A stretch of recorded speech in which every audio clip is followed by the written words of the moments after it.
हाँ प्यारे बच्चों, इस चैप्टर नंबर 4 का जो हमारी फिजिक्स चल रही है 12th क्लास की, गतिमान आवेश और चुंबकत्व, इसका हम नेक्स्ट पार्ट देखते हैं। इसके बाद एक पार्ट और कराएंगे, उसमें थ्योरी कंप्लीट हो जाएगी इस चैप्टर की, ठीक है। उसके बाद एग्जाम्पल और न्यूमेरिकल कराएंगे। तो हमारा टॉपिक है चुंबकीय द्विध्रुव। चुंबकीय द्विध्रुव, मैग्नेटिक डाइपोल। जैसे कि आपने इलेक्ट्रिक डाइपोल पढ़ा था, याद है आपको? इलेक्ट्रिक डाइपोल क्या होता था? दो बराबर बराबर आवेश थे, एक माइनस का और एक प्लस का, और उनके बीच की दूरी क्या थी? 12। और ये बराबर आवेश कैसे थे?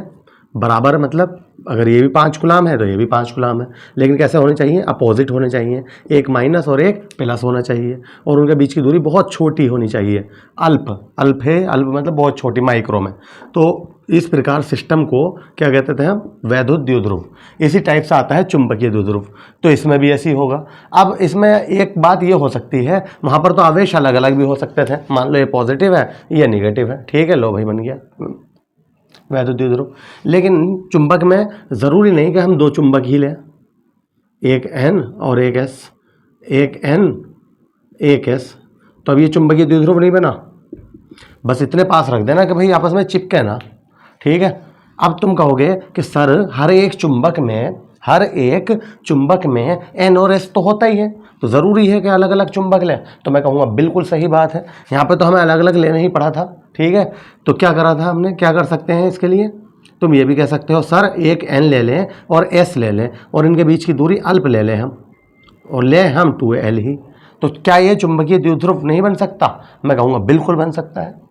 समझ रहा हो मेरी बात? चुंबकीय द्विध्रुव ये भी सही है और चुंबकीय द्विध्रुव ये भी सही है, ठीक है। मगर होने कैसे चाहिए? बस ध्रुव एक साउथ है तो एक नॉर्थ, अलग अलग होने चाहिए। जैसे यहाँ पे होते थे, एक माइनस है तो एक प्लस होना चाहिए। अगर तुम कहो कि सर हम दोनों चुंबक ऐसे करके रख दें, NS और ये भी SN, तो ये चुंबकीय द्विध्रुव बन सकता है? मैं कहूँगा बिल्कुल गलत है, नहीं बनेगा। तो चुंबकीय द्विध्रुव की भी कहानी इससे मिलती जुलती है, क्लियर है। जैसे इसमें एक प्लस का और एक माइनस का होना ज़रूरी है, तो चुंबकीय द्विध्रुव में भी एक नॉर्थ और एक साउथ का होना ज़रूरी है, एक उत्तरी ध्रुव और एक दक्षिणी ध्रुव, ठीक है। अब तुम, हाँ ये बात सही है तुम्हारी कि तुम इसमें एक चुंबक को भी ले सकते हो, बार मैग्नेट बोलते हैं इसे, ठीक है। इसे दंड चुंबक, हिंदी में क्या कहते हैं इसे? दंड चुंबक। जो दंड चुंबक होती है वो भी क्या है? चुंबकीय द्विध्रुव है, चुंबकीय द्विध्रुव है। दंड चुंबक भी चुंबकीय द्विध्रुव है। क्लियर हो गई बात? तो इसी के ऊपर हम परिभाषा बनाएंगे। देखो जैसे यहाँ पे लिखा था हमने, जब दो बराबर परंतु विपरीत आवेश एक दूसरे से अल्प दूरी पर लिए जाते हैं। कहाँ पढ़ा था हमने वैद्युत द्विध्रुव? सबसे फर्स्ट चैप्टर में, ठीक है। अगर आपने मेरी वो वीडियो ना देखी हो तो वो भी ज़रूर देखना, ठीक है। इसी टाइप से इसकी भी परिभाषा ऐसी बनाएंगे, जब दो विजातीय ध्रुव एक दूसरे के से अत्यंत समीप लिए जाते हैं तब इस प्रकार बने निकाय को चुंबकीय द्विध्रुव कहते हैं। क्लियर हो गई? लिखूँ अब, ठीक है। यही बात हम यहाँ लिख रहे हैं, जब दो विजातीय ध्रुव एक दूसरे से अल्प दूरी पर लिए जाते हैं तो इस प्रकार बने निकाय को चुंबकीय द्विध्रुव कहते हैं। अब बता दीजिए मुझे कि समझ में आई बात या नहीं। तो अभी मैंने क्या कहा? दो चुंबक अलग अलग ले लो चाहे, या फिर एक चुंबक ले लो, ठीक है। तो मैं यहाँ पर एक चुंबक ले लेता हूँ, ये एक दंड चुंबक ले लिया हमने। इस टाइप के आयताकार चुंबक को क्या बोलते हैं हम? दंड चुंबक। एक इसका सिरा हो गया नॉर्थ और एक हो गया साउथ, और इनके बीच की जो डिस्टेंस है वो कितनी हो गई? 2L। बताइए, ठीक है। तो तुम्हें याद होगा वहाँ पे हमने पढ़ा था वैद्युत द्विध्रुव में वैद्युत द्विध्रुव का आघूर्ण, याद आया कुछ? वैद्युत द्विध्रुव में वैद्युत द्विध्रुव का आघूर्ण, ये क्या बना दिया मैंने? वैद्युत द्विध्रुव। इनके बीच की दूरी क्या है? 2L। तो इसका आघूर्ण क्या था? याद है आपको? P बराबर क्या होता था? कोई भी एक आवेश ले लो और उनके बीच की दूरी ले लो, यही क्या कहलाएगा, वैद्युत द्विध्रुव का आघूर्ण कहलाएगा। इसे हम P से प्रदर्शित करते थे, P equal to Q into 2L। कोई सभी एक आवेश ले लो और उनके बीच की दूरी ले लो। समझ रहे हो मेरी बात ध्यान से? तो इसी प्रकार अब यहाँ पे लिख रहे हैं हम चुंबकीय द्विध्रुव आघूर्ण। जरूरी नहीं है कि द्विध्रुव ही लिखो, चुंबकीय आघूर्ण भी कह दे, एक ही बात है, ठीक है। चुंबकीय आघूर्ण या चुंबकीय द्विध्रुव आघूर्ण। तो आप बताओ क्या करें? तो चुंबकीय द्विध्रुव आघूर्ण को हम M से प्रदर्शित करेंगे। किससे लिखेंगे? M से। पहले ऐसे ही समझ लो सारी बात है, कैपिटल M से।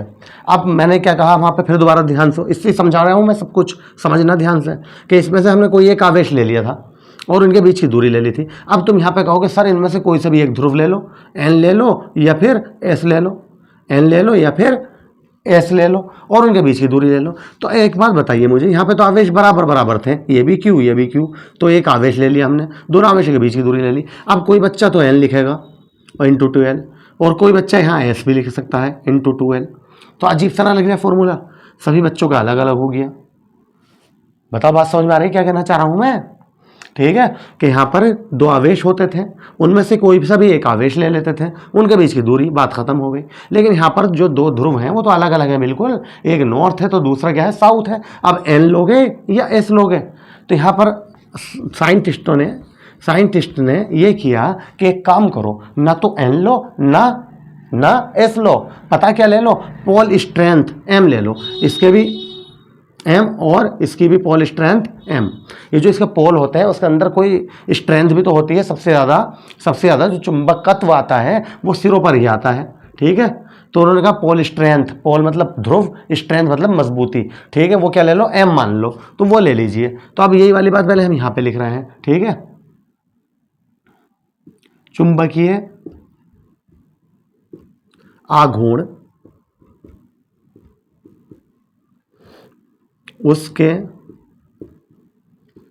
किसी एक पोल स्ट्रेंथ M व दोनों पोल्स के बीच की दूरी के गुणनफल के बराबर होता है, इसे M से प्रदर्शित करते हैं। और पोल स्ट्रेंथ को क्या लिखा हमने, M, ये लिख दिया स्मॉल m। और कैपिटल M क्या है? कैपिटल M क्या है? चुंबकीय द्विध्रुव आघूर्ण, ठीक है। तो M is equal to small m into 2L, ये होता है चुंबकीय द्विध्रुव का फॉर्मूला, चुंबकीय द्विध्रुव आघूर्ण का फॉर्मूला। क्लियर है? ये कैसी राशि है? सदिश राशि है, ये भी याद रखना। और दूसरी बात, इसका जो मात्रक आता है, इसका मात्रक एम्पियर मीटर स्क्वायर होता है। इसका मात्रक क्या है? Ampere metre square. अब आप कहोगे कहाँ से आ गया भाई, इसका मात्रक क्या एम्पियर है, इसका तो एल का मीटर होता है, इससे तो बन नहीं रहा। मैं कहूँगा बिल्कुल सही कह रहे हैं आप, इसका मात्रक इससे नहीं आता। इसका मात्रक कहाँ से आएगा? अभी हम जो फॉर्मूला पढ़ेंगे ना, इसका यूज़ है कहीं भी। इसका जो फॉर्मूला आएगा M इजिकल टू, जो आज हम प्रूफ करेंगे, NIA, N नंबरों की मतलब चक्रों की संख्या है। अगर N हटा भी दो कोई फर्क नहीं पड़ रहा, अगर एक चक्कर है तो एक चक्कर है, तो N की कोई ज़रूरत नहीं होती। तो M बराबर I है, I का मात्रक एम्पियर, और ये क्या है यहाँ पर क्षेत्रफल। क्षेत्रफल का मात्रक क्या होता है? Metre square. तो ampere metre square, ampere metre square, ये मात्रक होता है इसका। नेक्स्ट टॉपिक में हम आज ही अभी ये पढ़ने जा रहे हैं, M बराबर I है, ये प्रूफ करेंगे बाकायदा हम, ठीक है भाई। समझ रहा हो मेरी बात? अभी इतना ही समझ लो कि चुंबकीय द्विध्रुव क्या है, फिर बता दो। जब दो विजातीय ध्रुव, ठीक है, एक दूसरे से अल्प दूरी पर लिए जाते हैं, तब इस प्रकार बने निकाय को क्या कहते हैं? चुंबकीय द्विध्रुव कहते हैं। चुंबकीय द्विध्रुव आघूर्ण क्या है? चुंबकीय द्विध्रुव आघूर्ण उसके किसी एक पोल स्ट्रेंथ M व दोनों पोल के बीच की दूरी के गुणनफल के बराबर होता है, इसे M से प्रदर्शित करते हैं। M is equal to M into 2L। M क्या चीज़ है यहाँ पे? Pole strength. बात समझ में आ गई? क्यों है पोल स्ट्रेंथ? क्योंकि यहाँ अच्छा नहीं लग रहा था कि N ले या S लें, तो क्या मान लिया गया? इसके सिरों पर M मान लिया गया, क्योंकि दोनों के सिरों पर, दोनों के, चाहे ये वाला सिरा पकड़ लो या ये वाला पकड़ लो। यहाँ पे स्ट्रेंथ जो होगी दोनों के इक्वल होती है। तो बात वही है, जैसे आवेश लेते थे इक्वल वहाँ पे वैद्युत द्विध्रुव में, ऐसी हमने पोल स्ट्रेंथ ले ली। तो ये था चुंबकीय द्विध्रुव। अब बता दीजिए समझ में आ गया चुंबकीय द्विध्रुव आघूर्ण। ठीक है, तो मुझे उम्मीद है आपकी समझ में आ गया होगा। तो इसे प्लीज़ नोट कर लीजिए, करिए।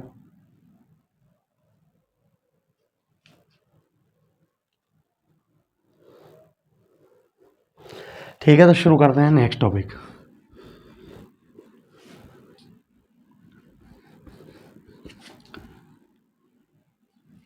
दूसरा टॉपिक क्या है हमारा? धारा लूप। ये हमने पहले ही बताया था, जब हम कोई धारा लूप ले लेते हैं, धारा लूप मतलब कोई भी टुकड़ा ले लो, ठीक, और इसके ऊपर तार लपेट दो ऐसे करके, जिसे परिनालिका भी बोलते हैं। ठीक है, अभी हमारे इस चैप्टर के 2 पॉइंट रह गए हैं, एक धारावाही परिनालिका और एक टोरॉइड। ठीक है, धारावाही परिनालिका को क्या कहते हैं? सोलेनॉइड और टोरॉइड। ठीक है, जो हमारी नेक्स्ट वीडियो आएगी इस वाली वीडियो के बाद, नेक्स्ट पार्ट में आप वो देख सकते हो, बहुत इंपॉर्टेंट है टोरॉइड भी और सोलेनॉइड भी। ठीक है, और जिसमें हम साइक्लोट्रॉन भी पढ़ेंगे। तो जब हम ऐसा करके बहुत सारे तार लपेट देते हैं तो क्या बन जाती है? धारावाही परिनालिका। और जब इसमें धारा भेजते हैं तो ये किसकी तरह काम करने लगता है? एक चुंबक की। ठीक है, कौन से चुंबक की? दंड चुंबक की तरह। ठीक है, तो इसी पे लिख रहे हैं चुंबकीय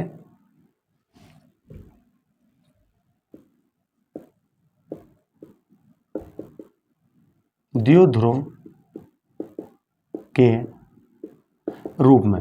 अब ये जब ये चुंबक बन गया, तो इसके एक सिरे पे एन आ गया होगा और दूसरे सिरे पर एस, तो क्या बन गया है? चुंबकीय द्विध्रुव। बात समझ में आ रही है? और तथा इसका चुंबकीय आघूर्ण कहो या चुंबकीय द्विध्रुव आघूर्ण कहो, याद है वाली बात? वो निकालना हमें। अब बताओ बात समझ में आई या नहीं? क्या कहा हमने? धारा लूप चुंबकीय द्विध्रुव के रूप में। धारा लूप को किसके रूप में दिखाना है? चुंबकीय द्विध्रुव के रूप में। और चुंबकीय द्विध्रुव के रूप में दिखाने के लिए क्या जरूरी है? चुंबक बन जाना। तो जब हम किसी भी चालक में धारा प्रवाहित करते हैं, उसके चारों तरफ चुंबकीय क्षेत्र उत्पन्न हो जाता है। वो स्टेट बता चुके थे, तो उसी को इन्होंने कहा है। ठीक है, तथा इसका चुंबकीय आघूर्ण क्या होगा? तो जब हमने इसमें धारा प्रवाहित करी तो चुंबकीय आघूर्ण को अभी किससे लिखा था हमने? एम से। तो एम बराबर क्या आ जाएगा? आई ए। और अगर लूप है, बहुत सारे फेरे हैं, तो क्या आ जाएगा? एन आई ए। ये हम प्रूफ करने जा रहे हैं। एम बराबर एन आई ए। एम क्या है? चुंबकीय आघूर्ण या चुंबकीय द्विध्रुव का आघूर्ण। बताइए बात समझ में आ गई? तो यही बात हम यहाँ पे लिखने जा रहे हैं। लिखने से पहले मैं आपको चित्र द्वारा समझा देता हूँ। मान लीजिए ये हमारे पास क्या है? चुंबकीय क्षेत्र, एक समान, बिल्कुल एक समान बनाना। इसमें हमने कोई धारावाही लूप रख दिया इस टाइप से, और इसमें क्या कर दिया हमने? बहुत सारे फेरे ले लिए ऐसे। कुछ फेरे मैंने यहाँ दिखा दिए। ठीक है, और इसमें धारा प्रवाहित कर दी। कितना एंगल बनाते हुए रख दिया हमने? ये थीटा। चुंबकीय क्षेत्र के साथ कितना एंगल बना रहा है? यहाँ पर बना दिया थीटा। बताओ सही है? तो इस पर बल आघूर्ण कार्य करने लगेंगे, बल युग्म, एक इधर को एक इधर को, एक इधर को एक इधर को, और जो इसे घुमाने का, चुंबकीय क्षेत्र में लाने का प्रयत्न करेंगे, घुमाकर चुंबकीय क्षेत्र में लाने का प्रयत्न करेंगे। बताओ बात समझ में आ रही है? ऐसे ये डायग्राम कंप्लीट हो गया। ये जो हमने बनाई है लाइन, ये क्या है? चुंबकीय क्षेत्र है। और ये क्या रखा हमने? धारा लूप। समझ गए? जैसे कोयल होती है, ठीक है, ऐसी तो होती है कि भाई कोई भी अचालक पदार्थ ले लेते हैं हम, और उसमें बहुत सारे तार बराबर बराबर बराबर बराबर में लपेट देते हैं। मोटर में भी देखा हो तुमने, ठीक है, कॉपर के तार हो या फिर एल्युमिनियम का, वो लपेट देते हैं। तो वही काम हमने यहाँ पर किया है, और यही बात हम यहाँ पे लिखने जा रहे हैं। ठीक है, लिखिए। जब किसी धारा लूप में धारा प्रवाहित की जाती है और उसको एक समान चुंबकीय क्षेत्र में थीटा कोण बनाते हुए रखा जाता है तो वह लूप तो ऐसे करना, तो उस लूप पर बल युग्म के कारण उत्पन्न बल आघूर्ण क्या होता है?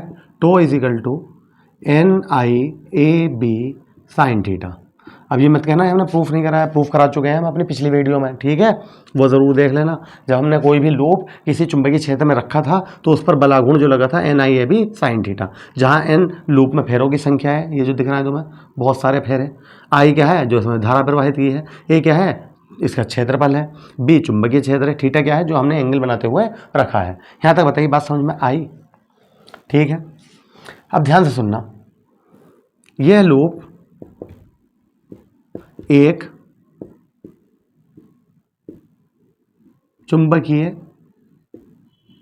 द्विध्रुव की भांति कार्य करने लगता है।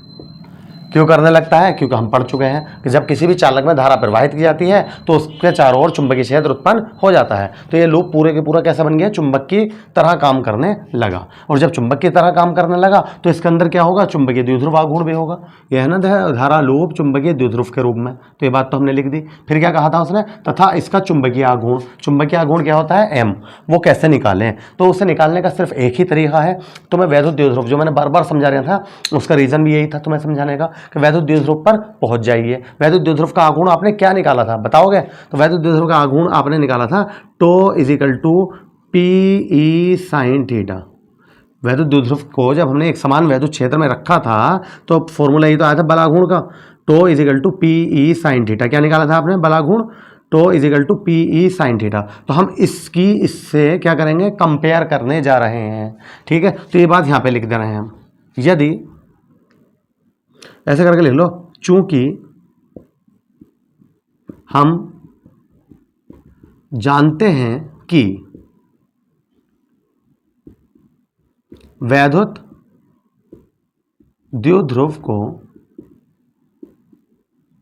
वैद्युत क्षेत्र E में रखने पर बल आघूर्ण क्या होता है? Tau is equal to PE sine theta होता है। बताइए, बात समझ में आ गई? ये प्रूफ कर चुके हैं हम कहाँ पे? पहले चैप्टर में, फर्स्ट, ठीक है, वैद्युत आवेश तथा क्षेत्र जो सबसे पहला चैप्टर था। तो वो अगर आपने वो वीडियो नहीं देखी हो तो ज़रूर देखिए। Tau is equal to PE sine theta. यहाँ तक बताइए समझ में आ गया? तो बीच में मुझे आपसे ये रिक्वेस्ट है कि मेरा चैनल अभी तक आपने सब्सक्राइब नहीं किया है तो प्लीज़ सब्सक्राइब ज़रूर कीजिएगा और बेल आइकन को भी प्रेस करना ना भूलें, जिससे कि आगे जितने भी वीडियो हम आगे अपलोड करते रहें तो आपको नोटिफिकेशन मिलती रहे, ठीक है। तो ये बताइए, tau is equal to PE sine theta होता है, ये जानते हैं। तो अब हमें क्या करना है चुंबकीय द्विध्रुव के लिए?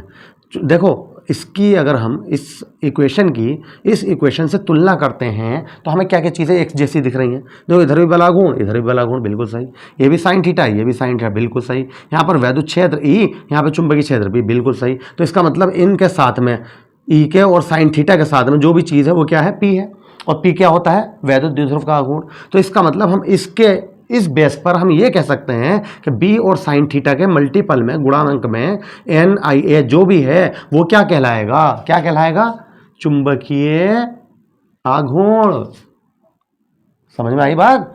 क्या कहलाएगा? चुंबकीय आघूर्ण। और उसे हम किससे लिखते हैं चुंबकीय आघूर्ण को? ऑलरेडी हम पढ़ चुके हैं, M से। तो M बराबर क्या आ जाएगा हमारा? NIA। ये बात हम यहाँ लिखने जा रहे हैं। यहाँ तक बताइए, बात समझ में आ गई? यहाँ तक बताइए, समझ में आ गई? तो क्या कह रहे हैं हम? इसे समीकरण 1 कह दो, ठीक है। समीकरण 1 की तुलना करने पर, तो जब हमने समीकरण 1 की इससे तुलना करी तो क्या पाया? यहाँ पर P पाया, तो यहाँ पे पाया NIA। तो चुंबकीय आघूर्ण क्या हो गया? चुंबकीय आघूर्ण M बराबर NIA, ये आया भैया, निकल गया। ठीक है, तो आप इसे प्लीज़ राइट डाउन कर लीजिए, नोट कर लीजिए रजिस्टर में, यहाँ तक नोट करिए। ठीक है, कर लिया? तो मैं इसे ऊपर ले देता हूँ अभी दोबारा फिर। सही है? ये बताओ, बात समझ में आई? कुछ भारी था क्या? क्या करा हमने? एक धारा लूप ली, इसे चुंबकीय क्षेत्र में रख दिया, तो किसी तरह काम करने लगा चुंबक की। ठीक है, जब हमने इसमें धारा भेजी थी तो इस पर बल आघूर्ण उत्पन्न हो गया था, तो बराबर है ना ये भी साइन थीटा। ये जो ऊपर नीचे एरो दिख रहा है, तो मैं क्या कर रहे हैं, इसे घुमाने की कोशिश कर रहे हैं। ये बल युग्म है, बल युग्म, बल मतलब बल, युग्म मतलब जोड़ा, एक ऊपर एक नीचे, एक ऊपर एक नीचे ऐसा, और ये इसे कोशिश कर रहे हैं, ऐसा रखा था ना, ऐसा घुमाने की, ये मतलब है इसका। ठीक है, तो जहाँ पे बल युग्म लगता है वहाँ पे होता है बल आघूर्ण। तो बल आघूर्ण क्या हो गया? टो बराबर है ना ये भी साइन थीटा, ये हम जानते थे। फिर हमने आगे लिखा कि ये लूप एक चुंबकीय द्विध्रुव की भांति कार्य करने लगता है, चूंकि हम जानते हैं कि वैद्युत द्विध्रुव को वैद्युत क्षेत्र ई में रखने पर बल आघूर्ण टो बराबर पी साइन थीटा होता है। समीकरण 1 को की तुलना करने पर, समीकरण 1 की तुलना करने पर चुंबकीय आघूर्ण क्या हो जाएगा? M बराबर NIA। देखो, सोचो, फिर दोबारा सोचो, यहाँ भी टो, यहाँ भी टो, यहाँ भी साइन थीटा, यहाँ भी, यहाँ पे B तो यहाँ पे E, तो E के गुणांक में क्या है? P, तो इसका मतलब B के जितने भी गुणांक में हैं ये चीज़ें, ये सब क्या हो जाएगी? M हो जाएगा। ये चुंबकीय आघूर्ण हो जाएगा, क्योंकि चुंबकीय क्षेत्र की बात हो रही है। ठीक है, तो M बराबर NIA, मैं ऊपर लिख देता हूँ एक बार और। क्लियर है? नोट कर ही लिया आपने?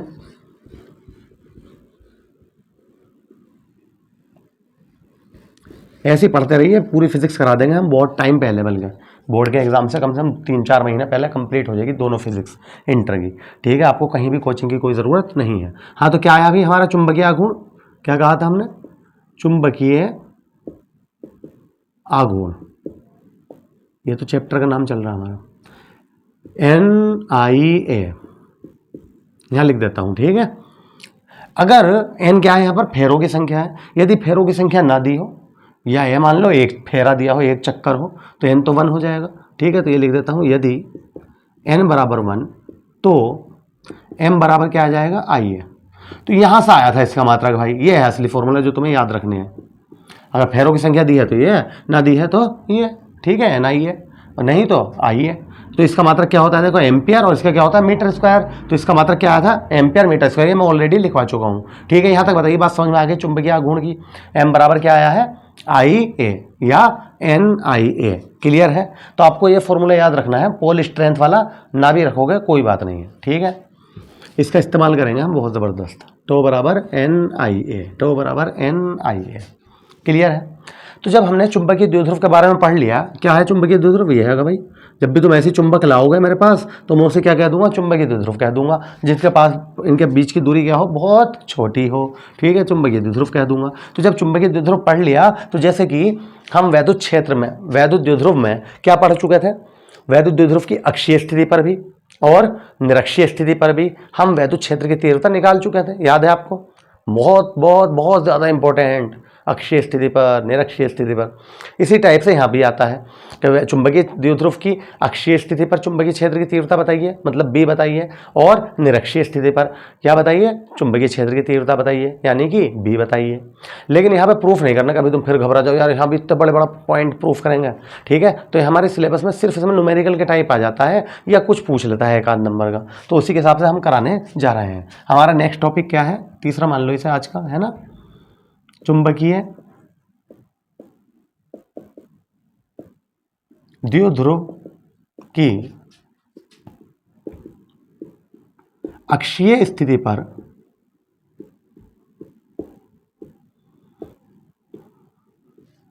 चुंबकीय क्षेत्र की तीव्रता। ठीक है, चुंबकीय क्षेत्र कह दे, चुंबकीय क्षेत्र की तीव्रता कह दे, तो आपको तो प्रूफ ही करना है।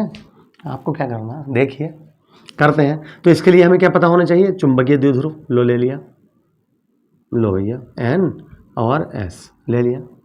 फिर क्या करा हमने? इसकी अक्ष से मान लिया, ऐसे मान लो, R डिस्टेंस पर कोई पॉइंट क्या है? P है। कहाँ से लिया हमने? बिल्कुल मध्य पॉइंट से, R। अब सही है, तो यहाँ से यहाँ तक की दूरी क्या हो जाएगी? यहाँ से यहाँ तक की L, यहाँ से यहाँ तक की क्या हो जाएगी? L। याद है हमने इसके बीच की दूरी भी 2L मानी थी, L, और ये भी क्या हो गई? L। तो हमें यहाँ पर इस पॉइंट पर चुंबकीय क्षेत्र निकालना है। तो फिर बात वही आती है, क्या आती है? हम इसकी वजह से देखेंगे, ठीक है। और इसकी वजह से देखेंगे तो हमें क्या देखेंगे, चुंबकीय क्षेत्र की डायरेक्शन, क्योंकि चुंबकीय क्षेत्र भी कैसी क्वांटिटी है, सदिश राशि है। एक सेकंड में पानी पी लूँ बस। हाँ ठीक है भाई। तो हमने ये बात बताइए, मुझे एक बात बताइए, वहाँ पे हमने वैद्युत द्विध्रुव में माइनस इधर ही तो लिया था और इधर प्लस लिया था। और याद रखना, ये गलती मत करना कभी इधर प्लस ले लो, वैसे कर दोगे तुम लेकिन आंसर फिर माइनस में आ जाता है, ठीक है। तो इसी टाइप से याद रखो, तो इधर एस ले एन ले लो और इधर क्या ले लो, एस, ठीक है, ऐसे ले लो। ये प्लस की तरह काम करे, ये माइनस की, तो क्या होगा, तो इसकी वजह से बल रेखाएं क्या हो जाएंगी, प्लस की तरह काम कर रही है और ये माइनस की, बल रेखाएं हो जाएंगी बाहर की ओर B1 और इसकी वजह से B2, ठीक है। हाँ अब बात बताइए मुझे, चुंबकीय क्षेत्र क्या आ जाएगा। तो अब मैं ये कहना चाह रहा हूँ, मैंने बना ही दिया बस डायग्राम आपसे, ठीक है। आपको कुछ नहीं करना है, आपको ये फॉर्मूला याद रखना है। और कैसे याद रखोगे, वैद्युत द्विध्रुव की वजह से याद रखोगे। वैद्युत द्विध्रुव में जब हमने रखा था और उसकी अक्षीय स्थिति पर वैद्युत क्षेत्र की तीव्रता निकाली थी, तो क्या आई थी, याद है आपको, 1/4πε0 2p/r⁵, याद आ गया, मोस्ट इंपॉर्टेंट था भाई। तो इसी से इसकी तुलना करके लिखना है भाई, कुछ नहीं करना। तो ये बताओ, यहाँ आया था 1/4πε0, तो यहाँ पे क्या आ जाएगा, μ0/4π, याद है। यहाँ ε0 क्या होती थी, विद्युतशीलता, याद है, निर्वात की विद्युतशीलता। यहाँ पे क्या होती है, चुंबकशीलता। तो ये फॉर्मूला लगता है जो बायो-सेवर्ट के नियम में भी आया था, 2 आओ। फिर ये बताओ यहाँ पे P क्या है, तो आप कहोगे वैद्युत द्विध्रुव का आघूर्ण। तो यहाँ पे क्या आता है, चुंबकीय द्विध्रुव का आघूर्ण M/r⁵। अब बता दो याद हो गया या ना, हो गया या नहीं, ये बताओ, कल समझ में आ गई बात। इसकी हमने इससे तुलना कर दी, आ गई भाई चुंबकीय क्षेत्र, ठीक है। क्या मात्रक होता है इसका, टेस्ला कह दो, न्यूटन प्रति एम्पियर मीटर स्क्वायर कह, न्यूटन पर एम्पियर मीटर स्क्वायर कह दो, ठीक है, जैसा दिल करे। वेबर प्रति मीटर स्क्वायर कह दो, जैसा दिल करे, ठीक है। तो B बराबर μ0/4π 2m/r⁵, नोट करिए जा।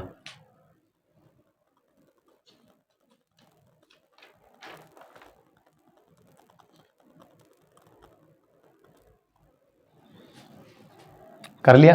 एक कभी कभी इसमें डायरेक्शन पूछ लेता है, इसकी डायरेक्शन बताइए। तो इसकी डायरेक्शन जो आती है साउथ से नॉर्थ की ओर, मतलब साउथ क्या कहते हैं, दक्षिण, दक्षिण से उत्तर की ओर, ये आ जाती है इसकी डायरेक्शन। बस चलो आगे बढ़े, नोट कर लिया। अब बात आती है, इससे बना दूंगा मैं, समझ गए होंगे क्या बनाना है हमें, क्या बनाना है। देखो चौथा पॉइंट डाल रहा हूं मैं, चुंबकीय द्विध्रुव की, इसकी जगह पर क्या आ जाएगा, निरक्षीय स्थिति पर चुंबकीय क्षेत्र की तीव्रता। क्लियर है। तो हम फिर क्या करेंगे भाई, वही करेंगे काम। यहाँ सेंटर है, सेंटर से कितनी डिस्टेंस पर, R पर हमने क्या ले लिया, पॉइंट ले लिया, ठीक है। एक इसकी वजह से और एक इसकी वजह से, याद है ऐसी तो करा था हमने, निरक्षीय स्थिति पर वैद्युत क्षेत्र की तीव्रता ऐसे, ठीक है। इसकी वजह से बाहर की ओर आ गया था, प्लस माना जाता है, और ये माइनस, इसकी वजह से B1 और इसकी वजह से B2, और हमारा क्या आ गया था B, याद है B = आया था E आया था E1 cos theta plus E2 cos theta, रटा हुआ होगा आपको। लेकिन अब मैं क्या कहना चाह रहा हूँ, सुनो फिर दोबारा। तो ये बताओ, निरक्षीय स्थिति पर वैद्युत द्विध्रुव के लिए क्या आया था, निरक्षीय स्थिति पर वैद्युत द्विध्रुव के लिए क्या आया था, वैद्युत क्षेत्र की तीव्रता। तो आप कहोगे ये आया था बस P/r⁵, 2 हट गया था, याद है। अक्षीय में 2 आता है और इसमें निरक्षीय में 2 नहीं आता। तो मैं कहूँगा कर दो भैया ऐसी। तो तुम कहोगे μ0/4π, यहाँ पर बस क्या लगाओगे आप, M/r⁵, हो गया भैया प्रूफ। इसकी जो डायरेक्शन होती है नॉर्थ से, देखो एरो देख लो, मेन नॉर्थ से साउथ की ओर, नॉर्थ मतलब उत्तर,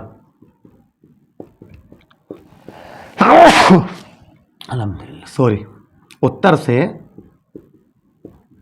दक्षिण की ओर, ये इसकी डायरेक्शन होती है, ठीक है, उत्तर से दक्षिण की ओर। तो कहाँ से याद कराया आपने, जो आपने निरक्षीय स्थिति पर वैद्युत क्षेत्र की तीव्रता पढ़ी थी, उसी से हमने इसके कंपेयर करा दिया, ठीक है। यहाँ तक बताइए, क्लियर हो गया। नेक्स्ट वीडियो में हम इसका लास्ट टॉपिक करेंगे, ठीक है। तब तक के लिए धन्यवाद। नेक्स्ट टॉपिक ज़रूर देखिए हमारा, ठीक है, शुक्रिया।